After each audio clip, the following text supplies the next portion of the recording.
Bienvenue dans cette nouvelle vidéo sur le Meijin 2023 pour cette quatrième partie entre Fujisota et Akira Watanabe qui est le tenant du titre.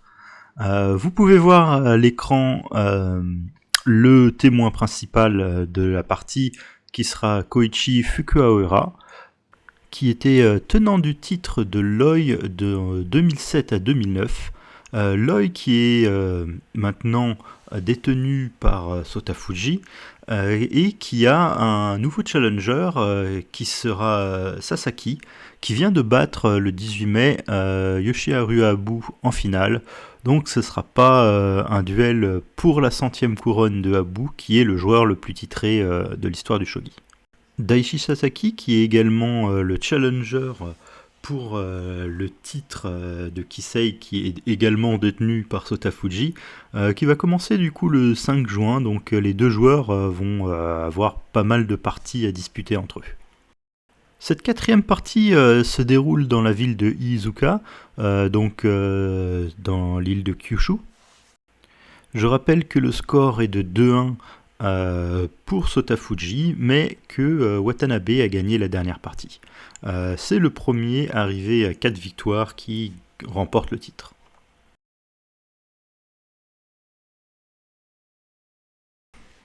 Donc le challenger Sota Fuji vient d'arriver. Il sera senté dans cette partie, c'est-à-dire que ce sera à lui de commencer. À savoir que les deux joueurs vont alterner qui sera senté et qui sera goté au cours du match. Alors pour les joueurs d'échecs qui ne connaisseraient pas Sota Fuji, c'est clairement le numéro 1 au shogi, et il est ultra dominant, bien plus que par exemple Carlsen aux échecs. Alors il n'y a pas d'élo officiel, mais il y a un élo officieux au shogi, et il a plus de 170 points d'avance sur le deuxième. Et Akira Watanabe, le Meijin, qui est du coup quatrième en fait de ce classement Elo, lorsqu'on estime la victoire selon le Elo, Sota Fuji aurait plus de 76% de chances de gagner cette partie. Donc c'est vraiment incroyablement dominant, on va dire, dans sa discipline. Si Carlsen voulait être aussi dominant aux échecs, il faudrait qu'il atteigne le Elo de 2960. Donc ça montre réellement que Sota Fuji est vraiment sur une autre planète par rapport même à tous les autres joueurs. Il y a pas mal de poursuivants. Akira Watanabe qui est numéro 4, mais entre le numéro 2 et le numéro 7-8, ça se tient un peu dans un mouchoir de poche. Il n'y a que Sota Fuji qui est réellement au-dessus du lot. Alors il n'y a pas de championnat du monde au shogi, mais le titre du Meijin est plus ou moins considéré comme le championnat du monde, on va dire. C'est celui qui a un format qui se rapproche le plus. Le deuxième titre qui est extrêmement prestigieux également, c'est le Ryuho, mais lui il a plus un format Coupe du Monde. Alors le format Meijin, c'est une espèce de pyramide. Lorsque vous passez pro, vous commencez dans la classe C2, avec, bon là il y a marqué 56 joueurs, mais c'est un petit peu variable. Puis il y a au moins 3 joueurs qui sont promus en classe C1, puis ensuite en classe B2, puis en classe B1, puis en plus en classe A, et si vous gagnez la classe A, vous êtes challenger pour le Meijin. Alors ça signifie que vous avez au moins 5 ans avant de pouvoir devenir le challenger du Meijin. Et d'ailleurs c'est pas ce que Sota Fuji a fait, parce qu'il a raté une promotion une année de la classe B1 à la classe A. C'est à cause de ce format un peu long que Sota Fuji n'a pas encore été challenger avant ce match du titre Meijin. Donc les deux joueurs se sont salués, la partie va pouvoir commencer. Sota Fuji est normalement un joueur de tour fixe, et effectivement il commence par ouvrir le pion devant la tour, et donc c'est normalement une stratégie d'une tour fixe. Akira Watanabe, lui, ouvre sa diagonale du fou. C'est quelque chose de relativement classique. Donc tous les spectateurs vont partir. Fuji ouvre également la diagonale du fou. Et ici, Watanabe, dans la deuxième partie, avait fermé la diagonale du fou préventivement. On va voir s'il fait la même chose sur cette partie ou s'il décide de varier, il fait la même chose. Donc les premiers coups sont relativement classiques, ça suit ce qu'ils ont joué dans la partie 2 jusqu'à ici. Et ici, Sotafuji va développer son argent. Alors dans la deuxième partie, il avait poussé le pion, mais ça n'a pas une grande différence pour l'instant parce qu'il pourra pousser le pion probablement plus tard. Ici, Akira Watanabe décide de pousser le pion de la lance. Alors ça donne des positions un petit peu atypiques qui sortent, on va dire, de la théorie. Bien que ça va ressembler, des fois, le fait qu'il y ait ces deux coups-là qui ont été joués peuvent un peu modifier l'évaluation de la position. Watanabe répond par l'argent en 3-2. Ici, Sotafuji va pousser son pion et ça va être défendu immédiatement par Watanabe. Puis Sotafuji développe ce pion. Alors ici, Watanabe pourrait par exemple jouer une tour 4 s'il voulait, voire une tour centrale, mais c'est un joueur plutôt de tour fixe et du coup il décide de jouer ce coup-là, donc qui montre qu'il va vouloir attaquer cette case puis en tour fixe. Et ici, Sotafuji développe son fou un peu prématurément. Watanabe va développer son argent en 4-3. Et ici, Sotafuji va commencer à développer cet argent-là. Watanabe décide de mettre son or en 4-2. Ce qui est, on va dire, le premier gros changement de la position par rapport à la partie numéro 2. Alors je vais faire un tout petit récap de ce qui s'était passé dans la partie numéro 2. Donc les coups ressemblent un peu à ce qu'on a dans cette partie. Et ici, en fait, il n'y avait jamais eu Silver en 4-3, et donc la position va évoluer un peu comme si Akira Watanabe va pouvoir rentrer dans le minot. Là, c'est plus du tout le cas, s'il met son argent là et puis son or là, on est dans une structure de château complètement différente. Donc dans cette position, Sotafuji va commencer son château en décalant son bras. Alors il devrait normalement le cacher du côté opposé de la tour. Akira Watanabe répond par l'or, alors Fuji également développe son or. Et Akira Watanabe pousse maintenant le pion 5-4, donc il ne va pas rentrer dans le château tout de suite, il va essayer de prendre de l'espace en avance. Alors jusqu'à ici, tous les coups avaient été joués rapidement. Ici, c'est le premier moment où Sotafuji va commencer vraiment à réfléchir à la position. Il doit décider déjà de la structure du château. Alors il doit aussi voir si il veut pas prendre de l'espace. Alors Akira Watanabe, lui, a déjà décidé de son château. Ce sera un Gangi, donc soit il va jouer la version traditionnelle avec l'argent qui va aller en 5-3, soit il va jouer la version un peu plus moderne avec l'argent qui irait plutôt en 6-3. Donc dans cette position, Sotafuji va réfléchir presque un quart d'heure et va décider de ne pas encore montrer sa structure de château et va développer l'argent donc en 4-6. Donc cet argent est placé plutôt pour lancer une attaque, peut-être via le pion 3-5 par exemple. Et ici, Watanabe va jouer assez rapidement le pion en 7-4, donc développer encore ce côté d'attaque, donc il rentre toujours pas dans le château. Et après une longue réflexion, Sotafuji va jouer argent en 7-8, donc là il a la structure minot. Idéalement le roi aimerait aller jusqu'en 8-8, même si ça a pondéré parce que la tour est en train d'attaquer cette case. Donc petit moment culinaire de la partie, l'encas du matin pour Sotafuji c'était un pudding à la menthe et un café glacé. Akira Watanabe lui a pris un Mont Blanc aux noisettes. Alors les noisettes viennent de Kuwamoto qui est juste au sud de là où la partie est en train d'être jouée. Alors ici c'est le premier moment où Watanabe va réfléchir et il va pousser ce pion. Et ici assez rapidement Sotafuji va pousser également ce pion.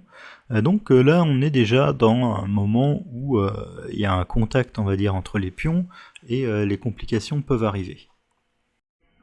Donc première chose à voir c'est que Ici, Watanabe veut pas vraiment capturer, hein, ça serait pas un très bon coup, parce que ça va permettre à Sente d'attaquer.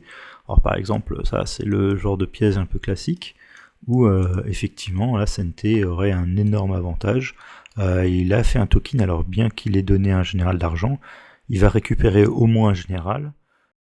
Donc après prise par exemple, tour prend, on obtient la promotion, ce qui est déjà un avantage, et en plus on est en train d'attaquer le cavalier, et on a en fait démembré toute la partie où le roi voulait se protéger.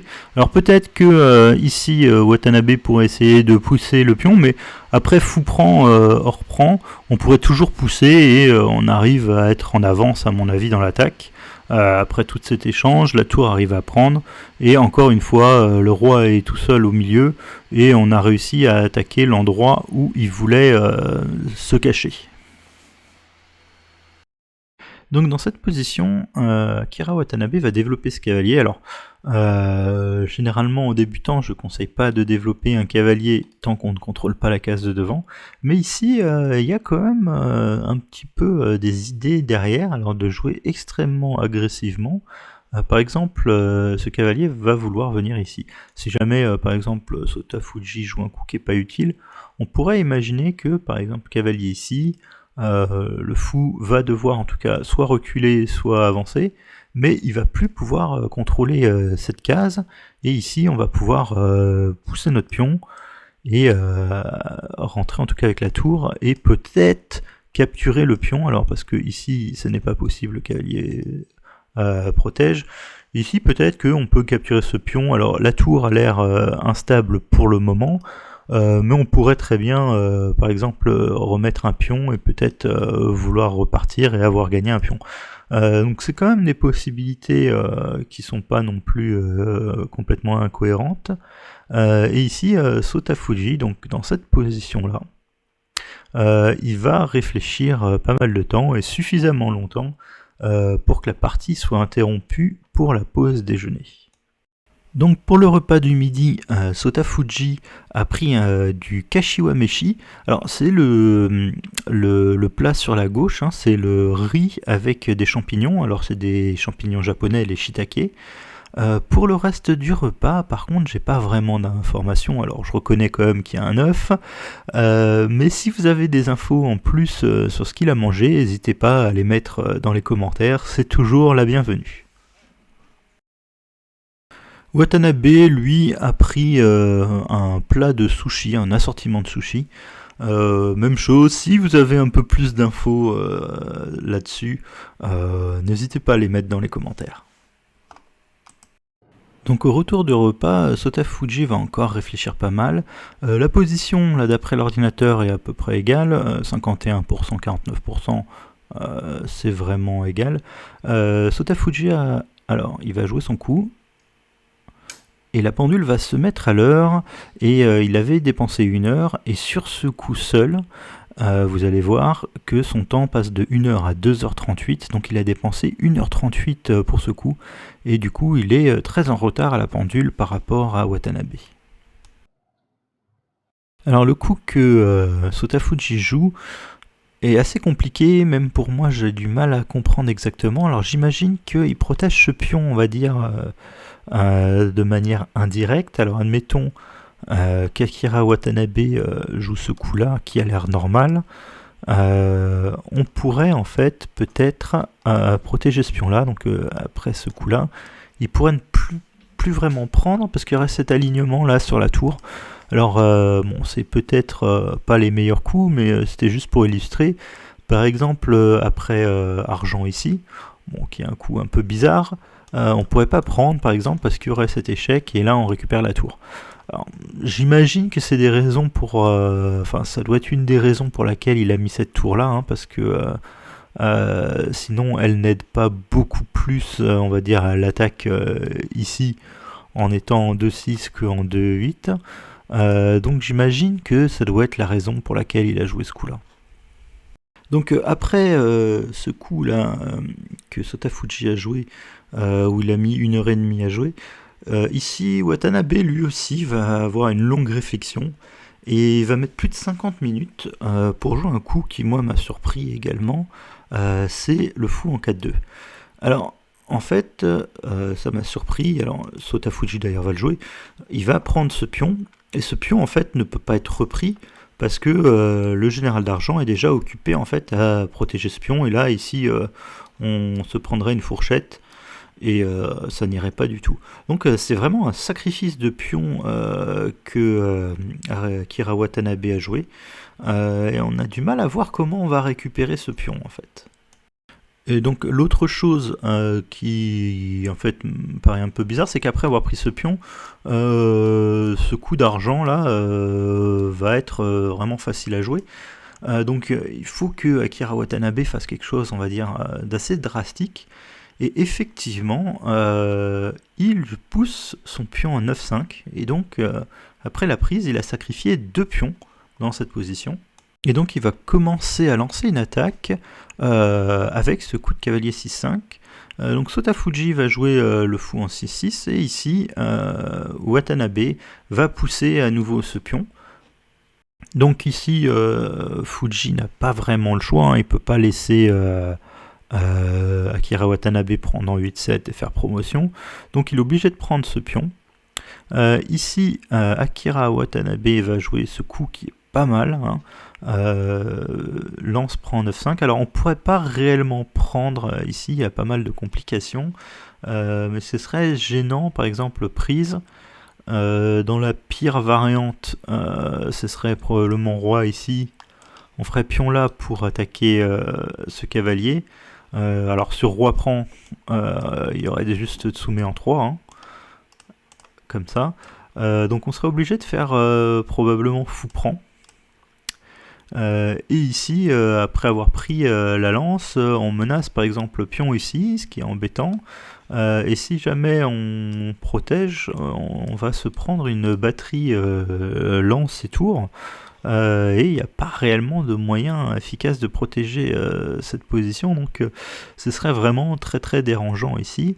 Donc on ne peut pas réellement prendre cette lance. Alors on pourrait aussi regarder rapidement cavalier pour parer l'échec. Mais la position serait quand même désagréable après par exemple le fou prend. Ici on menace de rentrer avec la tour. Donc par exemple pour essayer de parer on pourrait mettre un pion, mais après genre cavalier prend, on ne pourrait jamais prendre avec l'argent parce que la tour peut prendre le pion. Fou prend, et puis ici encore une fois on ne peut pas prendre avec l'argent, donc on serait obligé de prendre avec le roi. Et cette position elle est quand même pas terrible, on dirait, avec un roi qui se balade ici, avec peut-être des échecs qui peuvent arriver à un moment, ce serait relativement désagréable. Alors il faudrait faire un tout petit peu attention là, à cette fourchette là, une fois qu'on la part, à mon avis on a un jeu très très plaisant pour Goté. Donc c'est quand même des problèmes pour Sotafuji, hein, cette position, et c'est pour ça que après lance prend 9-5, il va pas reprendre cette lance et il va parachuter le pion juste devant la lance. Ici c'est une position réellement importante, il y a beaucoup de coups candidats, et Akira Watanabe va en jouer un qui est un peu, on va dire, pas optimal. Donc dans cette position, l'ordinateur, vous pouvez voir, met 50% pour les deux joueurs. Donc la position est égale. Akira Watanabe va jouer son coup. Alors vous pouvez voir aussi en bas que Akira Watanabe avait utilisé 2h14, mais alors le temps va se mettre à jour. Et Sotafuji 3h37, donc il était un peu en avance à la pendule avant ce coup. Mais maintenant on va juste attendre que le coup soit rentré, donc voilà, là il y a 3h11 pour Akira Watanabe de réflexion, donc il est légèrement en avance à la pendule, mais maintenant on va juste attendre que l'ordinateur se mette à jour également, calcule le coup, car le coup qu'il a joué n'est pas le coup optimal dans la position. Et l'ordinateur va un petit peu préférer maintenant la position de Sotafuji, même si elle a l'air encore un petit peu complexe à jouer, il va falloir vraiment bien défendre. Alors voilà, vous voyez l'ordinateur qui se met à bouger, et il va jusqu'à 60%. Maintenant pour Sota Fuji, donc le coup que Watanabe aurait joué serait probablement pas le meilleur coup dans la position. Alors la position est quand même très compliquée, hein. Watanabe a joué ce coup-là. Il y avait plusieurs possibilités. L'ordinateur suggère de prendre par exemple de suite. Moi, la variante qui me paraissait la plus simple, c'était de prendre d'abord le pion, puis après lance reprend. On pourrait par exemple remettre le pion ici et retomber, on va dire, dans la position qu'on avait vue auparavant. Donc la variante que l'ordinateur propose, donc c'est pas cette prise, il propose quelque chose de plus fort, donc fou prend qui ferait échec. Le roi pourrait par exemple partir en 7-9, et ici on prendrait maintenant ce pion, après lance prend, on parachuterait un coup en 8-8, alors le fou va prendre, je pense que ce sera la meilleure variante, et un coup surprenant, pion 8-7, alors après argent prend, un coup incroyable, c'est fou promotion en 9-7, donc il peut être pris soit par le cavalier, soit par le fou, ce qui paraît un peu incroyable, et donc le cavalier ce serait la moins bonne variante, donc fou prend, et après tour prend argent et promotion, donc on a donné un fou, mais on a réussi à avoir notre promotion. Alors on menaçait la lance, du coup le fou la permet de protéger, et ici encore un coup un peu surprenant, c'est dragon prend en fou, et après cavalier prend. Il y a une contre-tactique maintenant dans la position, on a l'air d'être à la fin, mais c'est tout simplement pion 4-5 qui attaque l'argent va devoir partir. Et ici, on a notre contre-tactique avec une fourchette tour et cavalier. Alors la position apparemment serait encore compliquée. Ce serait encore relativement égal apparemment. Mais c'est un peu plus plaisant je trouve à jouer pour Gauthier, hein, cette position. La seule chose qui pourrait m'embêter, ce serait peut-être que la tour puisse aller en 8-1, parce que notre roi là est pas encore dans le château, donc ça pourrait être un problème.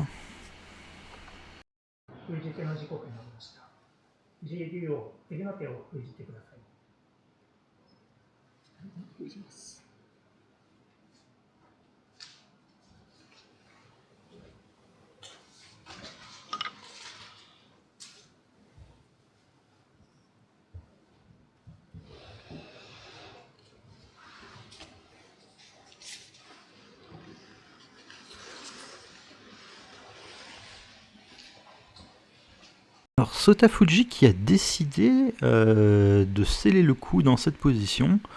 Alors il a attendu pas mal de temps, il a réfléchi pas mal de temps dans cette position, pour que ce soit à lui de sceller le coup quand la partie sera ajournée.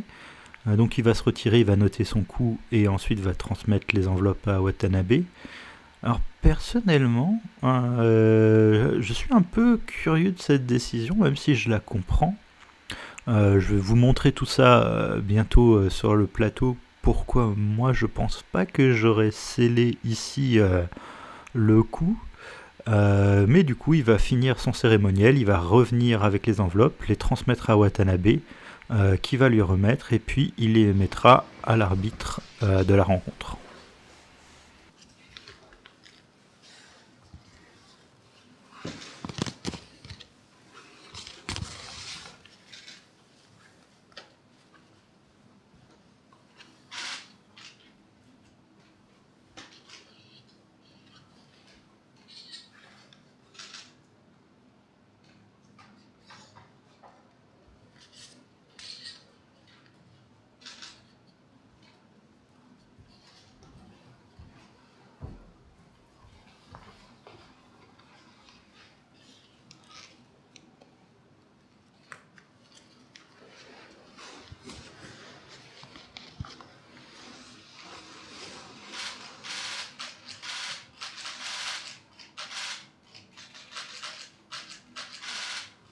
Alors ok, c'est la position dans laquelle la partie a été ajournée.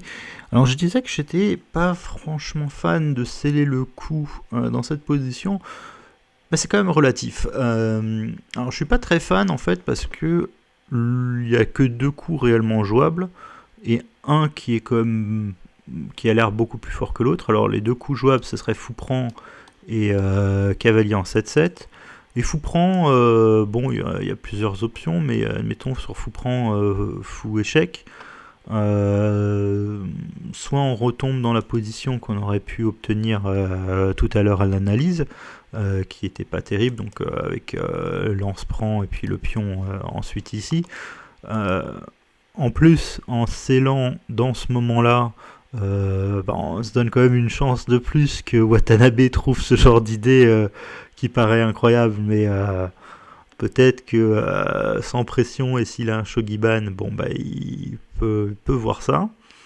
L'autre chose, c'est bon, on peut peut-être faire cavalier là, mais ça m'a pas l'air incroyable. Euh, J'aime pas trop la position. Peut-être après cavalier, par exemple, prend ici ou même fou prend. Enfin, il y a plein de coups qui me paraissent pas terribles. Donc, voir même pion ici, peut-être, et aussi un coup. D'ailleurs, probablement un fort coup. Donc bon, je suis pas très très fan de cette position, donc je pense pas que ce soit ça qui soit jouable, et bien sûr on peut pas ni donner le fou ni donner l'argent, hein. Ce serait une catastrophe. Donc Fouprand, j'ai envie de le rayer de la liste, et je pense le seul coup réellement bon c'est Cavalier 7-7. Alors ici maintenant, euh, j'avais l'impression qu'il y avait pas mal de coups différents possibles pour Gauthier, mais pas tant que ça en fait. Alors si on fait fou prend, on a quand même le problème là que ce fou pourrait venir faire promotion et ça nous embête quand même un peu. On risque de gagner la tour et puis en plus il pourrait même y avoir une fourchette là par exemple. Enfin, plein de choses qui peuvent arriver et qui sont quand même relativement déplaisantes.